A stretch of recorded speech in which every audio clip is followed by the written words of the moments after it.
Yan guys, oh, may tumatawid pa, oh. Nakabangka, oh. Yan guys, tatawid sila. Yan sa Gaongan,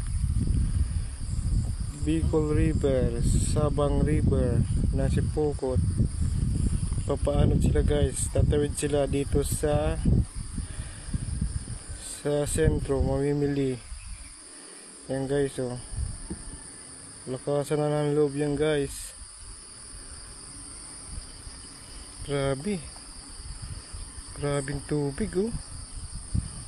Salamat Lord at tumigil na po ang ulan at hindi umapaw ang ilog. Sko, ang lakas naman ng loob ni kuya, tumawid pa. Baka ano rin kayo dyan. Sko Lord, you know.